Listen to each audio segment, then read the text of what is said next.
Today on Spotlight, it's Breast Cancer Awareness Month. Find out how AI is helping predict a woman's risk like never before.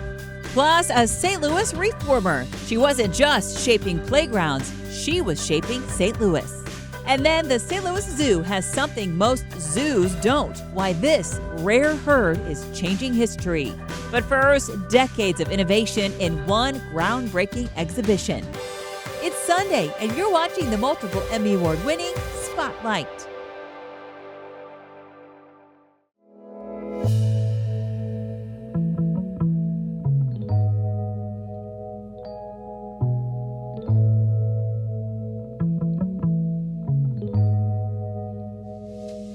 It was in 2014 when I went to New York to see the Whitney Biennial alongside a curator by the name of Mark Godfrey from the Tate Modern. And that's where I saw a couple of works by artists who I learned later on were women.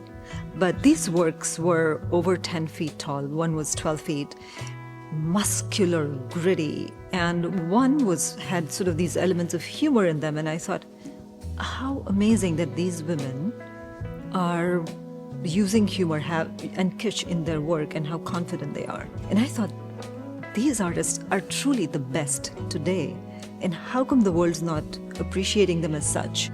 All museums, including our museum, obviously still struggle with an adequate and equitable representation of women.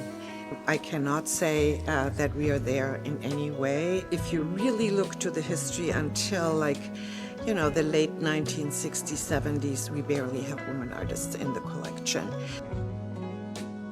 The Kemper Art Museum on the campus of Washington University is taking steps to reverse that trend, starting with an exhibit from the Shaw Garg collection called Making Their Mark, the largest exhibition in the museum's history.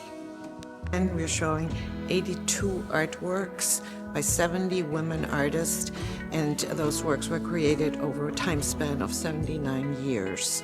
So I think it's an extraordinary opportunity for the Kemper Art Museum, for Washington University, and really for all of St. Louis to explore these artists that come from different generations. The earliest artwork in the exhibition is from 1946, the latest artwork from 2024. Art collector Kamal Shah, along with her husband Gaurav Garg, created the Shaw Garg Foundation to raise the profile of women artists and to correct some of the stereotypes about the kind of artwork they create. I really wanted to prove that women have captured scale. And we have done this. We don't have to make small floral paintings, right? Women have captured, stainless steel tubes that are literally cold pressed. I've been in the studio many times. And women have done everything men can and have, but better. And so this is really about proving that we are great. The Joan Mitchell, which I'm staring at, is truly a cornerstone of the collection, in that it is her last painting that she made before she went to New York to get her last radiation therapy for lung cancer. And she knew she was dying, but this is an exuberant painting of sunflowers. Every color in her color palette gets used, and it's not a small painting. It's 12 feet by 12 feet, and it has these urgent, confident strokes where she was in her prime. She wasn't guessing herself, and she literally covered every part of the canvas for being a fragile woman at that point in time. And it's truly a hero painting. One of the other reasons why it's a cornerstone is that every single artist in this exhibition, and that I know of, always looks up to Joan Mitchell as being truly not just a creative artist, but an artist who inspires them every day. It's not only other female artists who are inspired by these works of art. Janet Sobel, in 1946, started making drip painting, partly because she was frustrated and didn't quite know what her practice would look like. And so she used her son's school supplies to dabble in drip painting. Peggy Guggenheim, who was the most influential art dealer at that time, showed her work. Jackson Pollock is on the record saying it made an impression on him. I think it's also important for us to customize the story to the specific location. So to call out artists that either come from the area or to think about themes that might matter to the students on campus. One of the artists that actually was born in St. Louis is Suzanne Jackson. We are very happy to be able to show one of her sculpted paintings. It's a beautiful work, a transparent work. I am not sure that she has ever been shown in St. Louis. It's very exciting to bring her back here.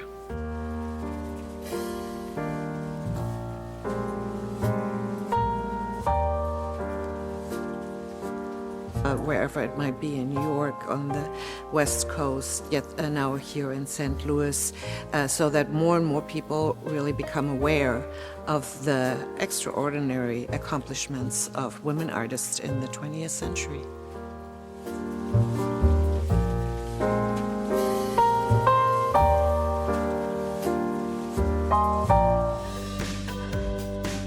Later on Spotlight, finding new creativity in old school type.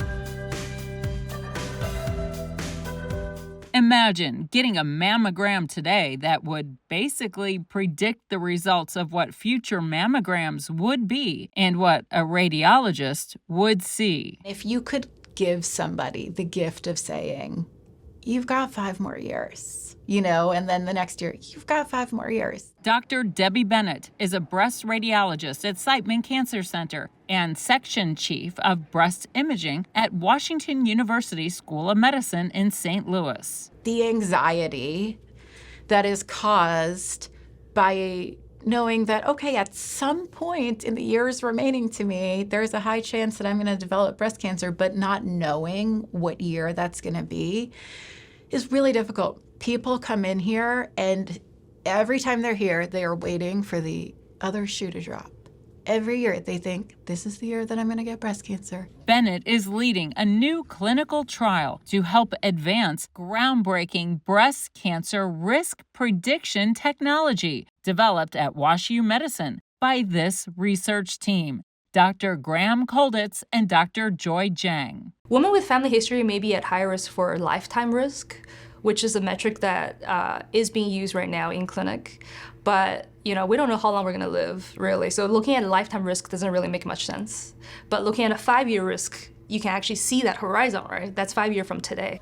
So I've been helping Drs. Kolditz and Dr. Jang develop and test their software that looks at risk prediction for development of breast cancer using mammograms from our practice. That's step 1. Together, this research team is taking its first big step towards the future. Currently in clinic right now, women can get their 5-year breast cancer risk. But the way of getting that is by filling a bunch of questionnaires, and the accuracy is not very good. There's a lot of recording errors, and even with the perfect answer, the accuracy is not very good.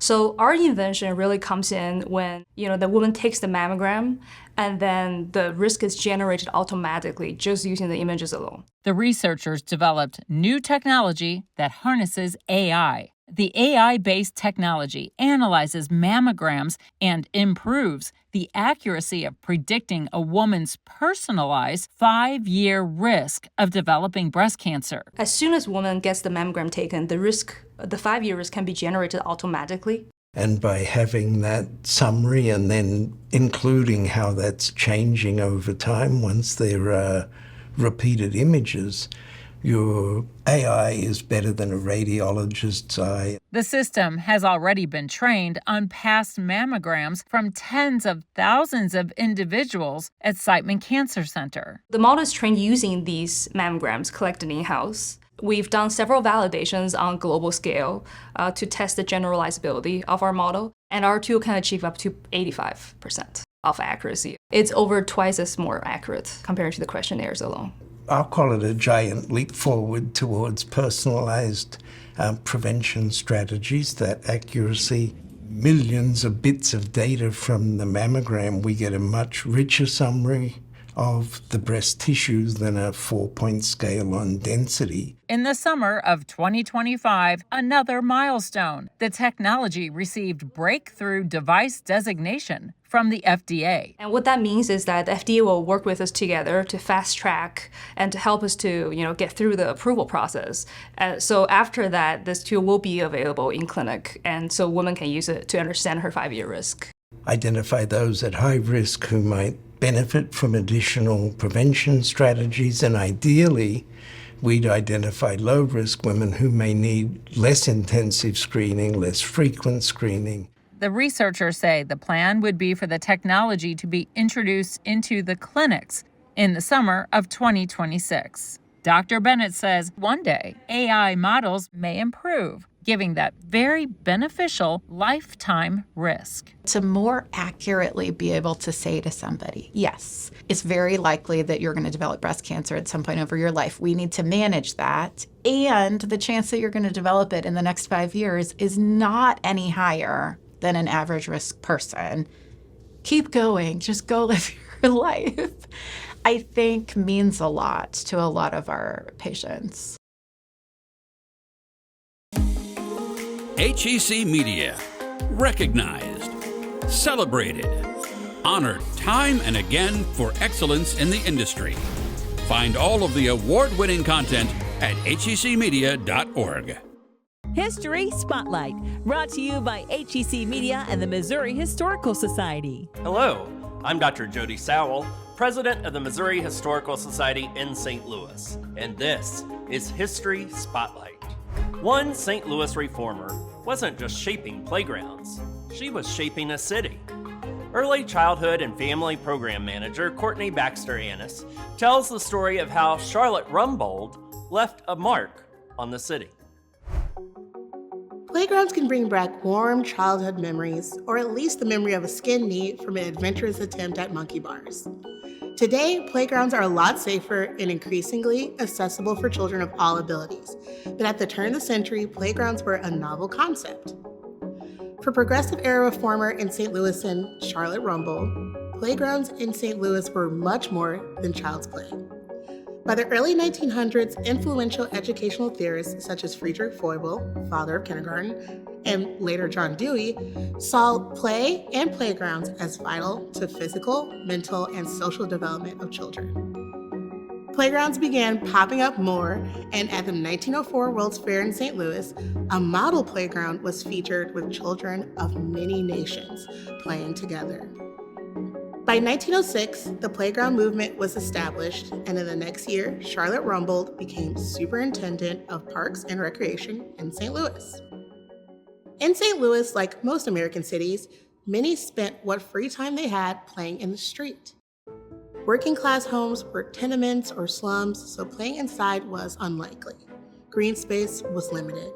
While many children enjoyed their unsupervised street play, this became increasingly dangerous as cars became popularized and child crime loomed large. President Theodore Roosevelt saw the concern as well and said, "Play is a fundamental need. Playgrounds should be provided for every child as much as schools." Charlotte Rumbold agreed. She became a part of Playground Association of America and went on to work providing opportunities for play. Charlotte came from an affluent background, but she became interested in social work and participated in the Wednesday Club, a women's social reform club, something that was popular in the era. When she took on a role with Civic League as a board member, she worked with Charles Holt to deliver a report of the poor housing conditions in St. Louis that affected impoverished children the most. Charles took the pictures of the children. Some were barefoot in litter-filled alleys, and other children were playing amongst open waste pits. Charlotte called attention to handfuls of outhouses serving many families and the scarcity of bathtubs. In some of the working-class Black and immigrant neighborhoods, she saw as few as one tub available for a whole district. Charlotte advocated for better housing, public bathhouses, and playgrounds for those children. She also believed public playgrounds could facilitate better social relations between people despite their different heritage or race. As if she wasn't busy enough, Charlotte was also an advocate for women's right to vote and their equality, while also putting together a huge production in Forest Park called The Pageant and Mask. The production was an attempt to encourage St. Louis pride in the city's history during a time of decline. when a local member of the Association for the Advancement of Colored People, Mrs. Chubbs, wrote Charlotte about the opportunity for Black St. Louisans to participate and attend the pageant, Charlotte's secretary shared that Black people were welcome to sit wherever they like, unsegregated. Despite increased calls by some white St. Louisans for more strict segregation citywide, Charlotte pushed back on it and protested along with Black people. Charlotte, after years of her quality work, requested a salary raise from the city of St. Louis, which was unfortunately declined by the Board of Aldermen. Journalist Marguerite Martin from the St. Louis Post-Dispatch commented on the situation in 1915, saying, "And now Mrs. Rumbold is to be deprived of her work in the city of a devoted worker, chiefly, it seems, because she is a woman."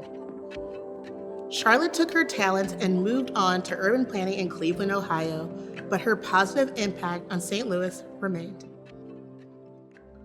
To learn more about the Missouri Historical Society, visit mohistory.org. HEC Media has 6 YouTube channels, including science, history, art, authors, Black History Achievement and Culture, and all things St. Louis. Find your favorite, then scroll down to explore HEC Media's other partner channels, all on YouTube.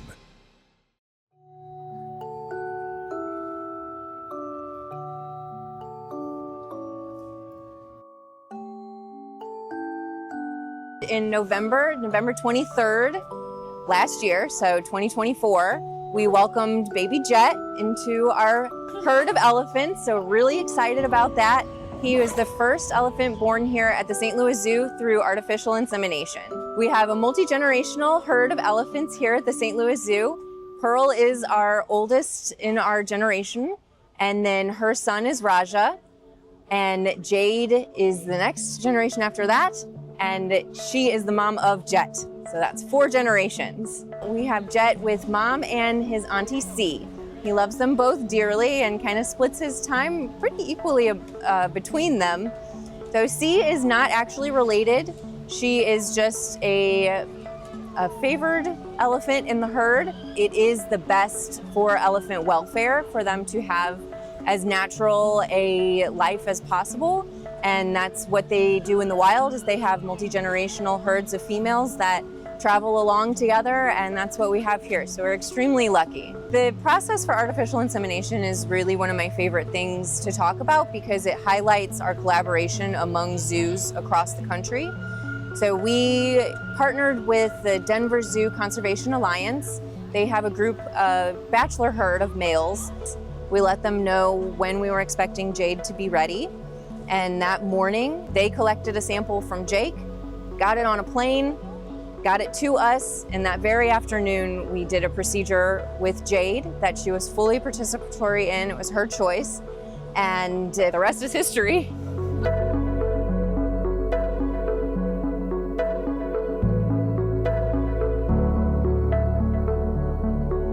With less than 50,000 Asian elephants left in the wild, they need our help. We're at the point where we do need to step in if we want to have a future with elephants. So back in 2019, our St. Louis Zoo expanded its elephant conservation efforts to create the Wild Care Institute Center for Asian Elephant Conservation. Laos was once the land of 1 million elephants. There are only 800 left in the country, and about half of those elephants live in human care. So the odds of seeing a wild elephant in Laos is incredibly low. One of our conservation partners over in Laos actually has a really exciting project where they were able to work on potentially rewilding 4 individuals that were taken in from a different situation and reintroduce them to a protected area where they can still monitor and make sure they're okay. Our elephants here are assurance populations, so there's always going to be elephants that people can see just how majestic they are and hopefully care about their plight in the wild. Important and so exciting for not only our zoo, but the zoos across the country and elephants in general.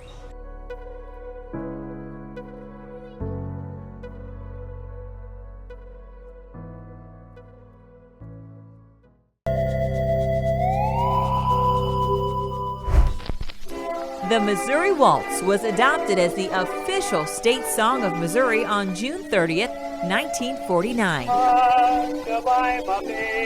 Originally published in 1914, the song did not sell well and was considered a failure. Sales increased substantially after Missourian Harry S. Truman became president, and it was reported that the Missouri Waltz was his favorite song, which was later denied by the president. The song has been adapted by notable musicians like Bing Crosby, Perry Como, and Johnny Cash.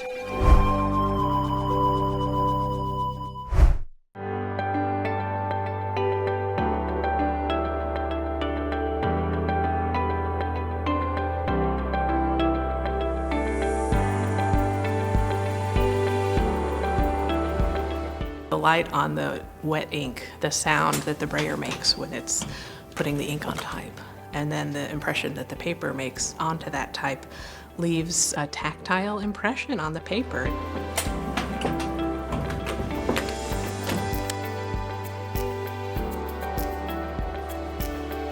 I'm Marie Oberkirsch, Director of Central Print.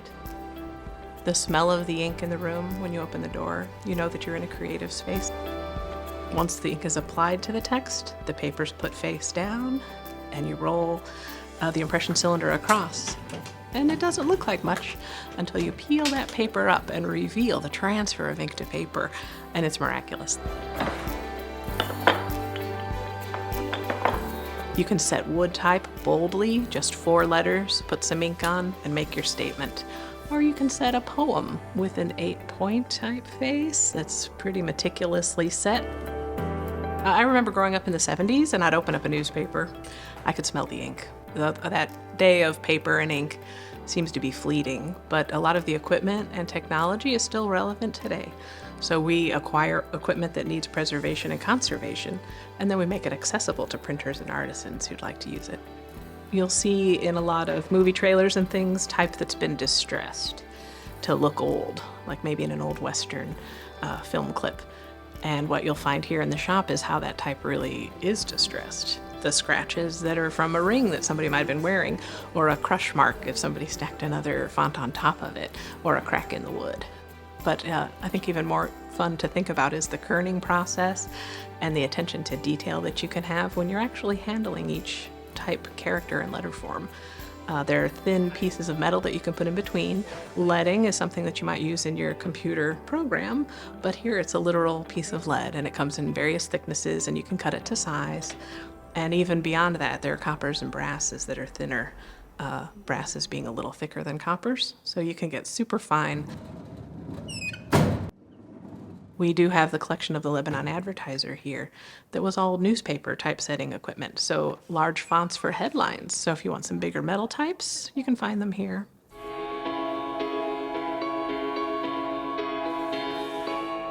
This is our St. Louis Type Foundry Washington hand press. It came from the Lebanon Advertiser, and when we received it, this block was on the press bed talking about FDR's third term. So that was a fun reprint that we were able to make here. But just to show you the action of the press, we would hand ink, place the paper on top, and then turn this wooden cylinder. There are leather straps and rails, just like ice skates and oil. So it's a beautiful transition to lock that press bed into place. And then you pull the platen down. Big print area and fantastic pressure to make your print. 1860 is probably the oldest equipment that we have here in the shop, and all the way up through the 20s and 30s and 40s. One example that really comes to mind are all the foreign language newspapers that were printed here. We have examples from a Polish newspaper that was here in the neighborhood up in Old North St. Louis. We know that the mother and daughter were still publishing the paper in the basement in the late 60s. Running an intertype and making sure that that publication made it out. We do love Old North St. Louis. Something too that we love is just as you look south to the Arch grounds, you can see where a lot of those type foundries and printing presses would have been back in the day before the Arch was built. We do feel that Central Print is grounded in St. Louis's history, and our location supports that as well. From the print shops that were right here in the neighborhood to the Arch grounds that we look down upon. All of the trains and riverboats would have brought materials and supplies, so St. Louis was really a big hub for getting type and letterpress equipment and print out to the world. Book arts is flourishing, so a lot of people are doing zines that are very contemporary in feel, but this equipment still works well for that. Wood type, metal type, cutting images out of linoleum block carvings and printing them to express yourself and create a zine that's all brand new content, often from equipment that's 120 years old. The tactile quality of it, the unique nature of each typeset letter, our eye recognizes that and appreciates it for what it is. It was handled by another person, artfully composed and printed. Letterpress is evocative because of the nostalgia that we feel for it, but there is something richer that's still modern and contemporary and very much about today. And I think it's the hand of the artist. You really see that in the printed page. Next week, a special edition of Spotlight as we celebrate 40 years of the Regional Arts Commission. Find out all they've accomplished and what's coming in their future. Thanks for watching Spotlight. Join us next Sunday at 9:30 a.m. on KPLR 11.